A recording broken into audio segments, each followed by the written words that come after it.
Imagine that you walk into a bookstore and you don't really know what type of book you want to read, but you just look around and boom, you see a perfect book cover and you pick it and you go home and you read the book. The same thing happens when people go on YouTube.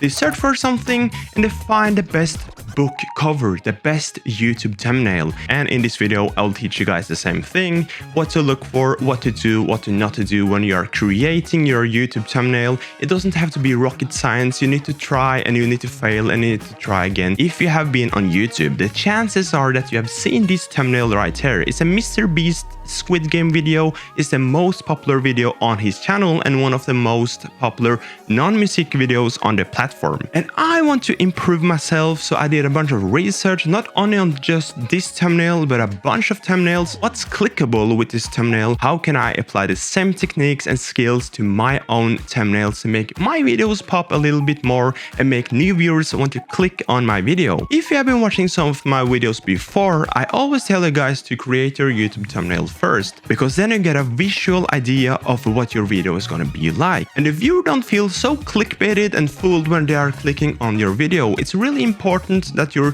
thumbnail and your video matches whatever their expectation is before they click your video, because if they click it and something completely else happens, they will probably just click off and YouTube will be like, no, this channel is just a scam, move on. Hello there. But it's also equally important to create a thumbnail that works for your niche and your brand, and for the viewer to understand, okay, this is a biking channel, this is a cooking channel. The thumbnail sort of represents your YouTube channel. I want you to go to Google right now and search for a brand like Nike, Coca-Cola, iPhone, whatever, and you will see that they have the same font in every single ad campaign. They will have similar colors, and maybe they have changed over the years, but the brand recognition is always there. So I want you to think in the same way. Think about your thumbnail as an ad for your video, an ad for your channel, and an ad for an all-around branding of your channel. Don't have too much in the way. Make it simple, make it clean.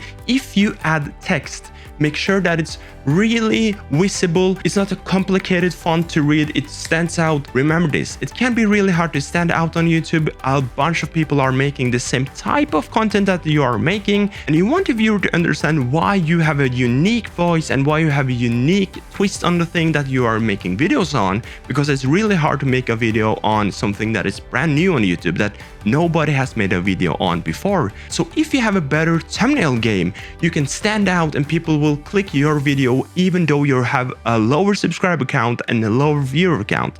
And if you match a good thumbnail with a good content, boom, you will have a new subscriber, you will have new viewers, you will have returning viewers, and you will never know when your next video will blow up and you will make it. That's why I am here to grow my YouTube channel. That's probably why you are here also, to grow your YouTube channel. Make sure that you have a good, simple, readable thumbnail that people will click. So how can you and I make sure that our thumbnail works and people will click the thumbnail? So there are a bunch of websites where you can upload your thumbnail to, and you can see how it works on the YouTube homepage.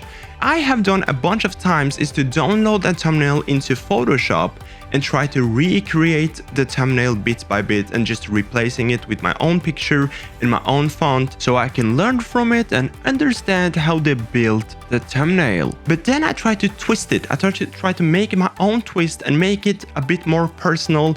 I change all of the stuff, and all of a sudden I have a really similar thumbnail, but it's obvious that it's mine, because the most important part is that you don't steal someone else's thumbnail. But it's perfectly fine to borrow something from another thumbnail because they have probably borrowed something from another thumbnail. So I mean, someone has done similar things. We see people making TV shows on YouTube now.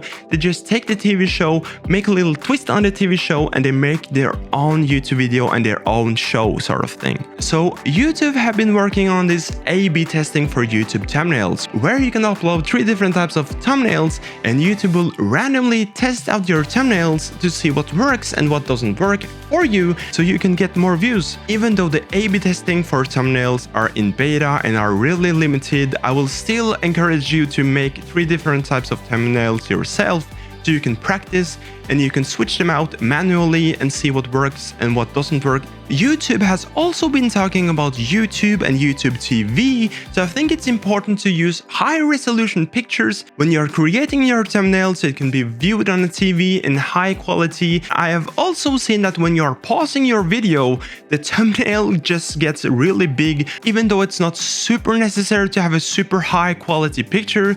So just have it in your mind that a bunch of viewers are watching YouTube on a TV, so to have a good YouTube thumbnail in high quality and your video in high quality, it's probably a good idea. So yeah, just think about your thumbnail before you create your video, think about colors, think about that it's going to match your video, high quality and not a bunch of clutter, and I think you're good to go. Go ahead, create a bunch of thumbnails, have fun with it. If you like this video, leave a thumbs up and remember to subscribe, and I'll see you guys in the next one.